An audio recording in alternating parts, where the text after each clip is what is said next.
राधे राधे दोस्तों।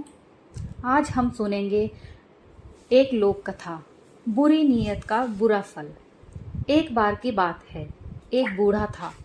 उसे कब्र में से पैसे और कफन निकालने का मंत्र आता था। एक बार वो किसी काम से दूसरे शहर गया।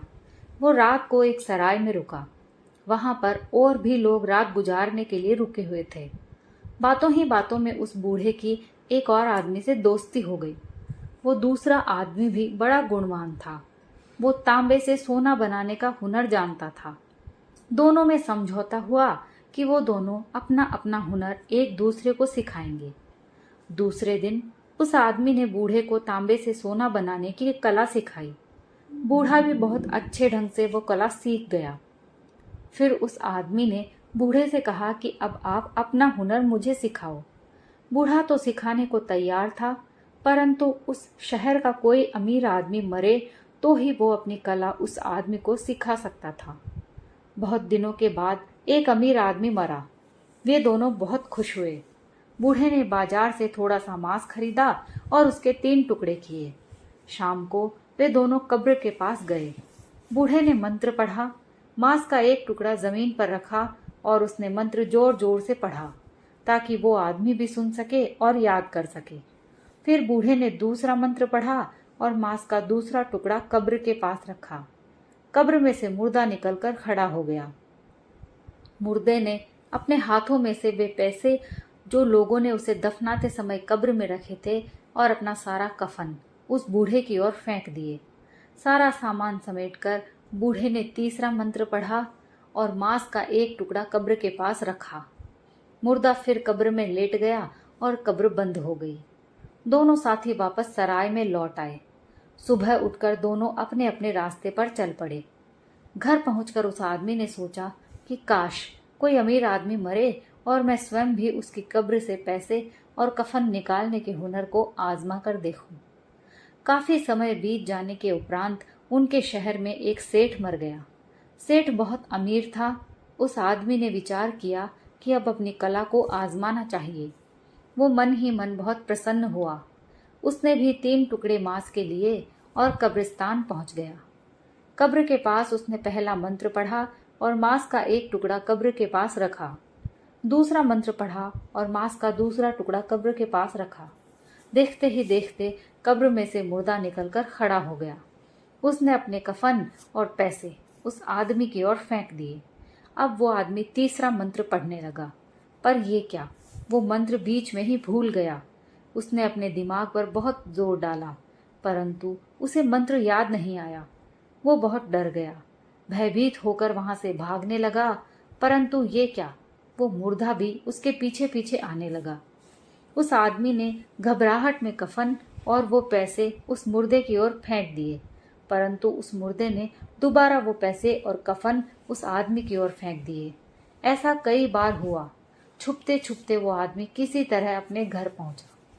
उसे बहुत भूख लगी हुई थी। उसने घर पहुंचकर अपनी पत्नी से खाना मांगा। हड़बड़ाहट में जल्दी जल्दी खाना खाकर हाथ धोने और कुल्ला करने बाहर निकला तो क्या देखता है, वो मुर्दा चलते चलते उसके घर आ गया है। उस आदमी ने जल्दी जल्दी अपनी घरवाली को सारी कहानी सुनाई और कहा कि मैं अब घर नहीं रह सकता। ये मुर्दा मुझे घर पर रहने नहीं देगा। मैं जंगल में चला जाता हूँ। तुम रोटी पानी मुझे वहीं पर दे जाया करना। वो आदमी जंगल में चला गया। वहां पर उसने एक जगह अपना डेरा जमा लिया। मुर्दा भी उसके पास ही रहने लगा। उसकी पत्नी रोज उसे खाना पानी दे जाती, परंतु वो अब बहुत परेशान और उदास रहने लगा। एक दिन उसकी पत्नी ने उसे मशवरा दिया कि अपने गुरु के पास जाओ और इस मुर्दे को दोबारा कब्र में भेजने का उपाय पूछो। पत्नी की बात मानकर वो एक दिन अपने गुरु के गांव गया। वो उनके घर रात को गया क्योंकि वो मुर्दा भी उसके साथ चल रहा था। छुपते छुपते जब उसने गुरु का घर ढूंढ लिया तो बाहर से ही अपने गुरु को पुकारने लगा। उसकी आवाजें सुनकर भीतर से एक महिला बाहर आई और उसने उस आदमी से पूछा कि आप कौन हो। उस आदमी ने सारी कहानी उस महिला को बता दी। उस महिला को रोना आ गया। उसने बड़े दुखी होकर कहा कि उसके गुरु को मरे हुए 3 दिन हो गए हैं।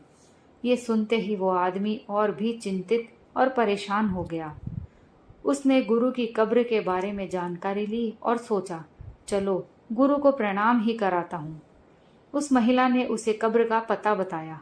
उस आदमी ने रात जंगल में बिताई। बड़ी मुश्किल से एक मरे पक्षी का मांस मिला।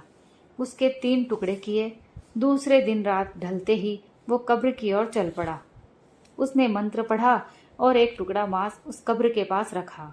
उसने दूसरा मंत्र पढ़ा और मांस का टुकड़ा दूसरा वाला कब्र की ओर फेंका। कब्र में से मुर्दा निकलकर खड़ा हो गया। उसने कब्र में से सारे पैसे और कफन उस आदमी की ओर फेंक दिए। शिष्य बोला, गुरुजी प्रणाम, आप मेरे गुरु हो। मुझे आपके पैसे और कफन नहीं चाहिए, मुझे आपका आशीर्वाद चाहिए। उसने गुरु को नमस्कार करते हुए वो पैसे और कफन गुरु की ओर फेंके। साथ ही कहा कि गुरुजी, मुर्दे को दोबारा कब्र में भेजने वाला तीसरा मंत्र मैं भूल गया हूँ, कृपा करके मुझे सिखाओ। गुरु का मुर्दा कुछ न बोला। उसने पैसे और कफन दोबारा उस आदमी की ओर फेंक दिए और चुपचाप कब्र के पास खड़ा रहा। अब कभी वो आदमी पैसे और कफन मुर्दे की ओर फेंके और कभी मुर्दा उस आदमी की तरफ। अब शिष्य और भी घबरा गया। वो डर के मारे अपने घर की ओर चल पड़ा। जब उसने पीछे मुड़कर देखा तो एक के बजाय 2 मुर्दे उसके पीछे चल रहे थे।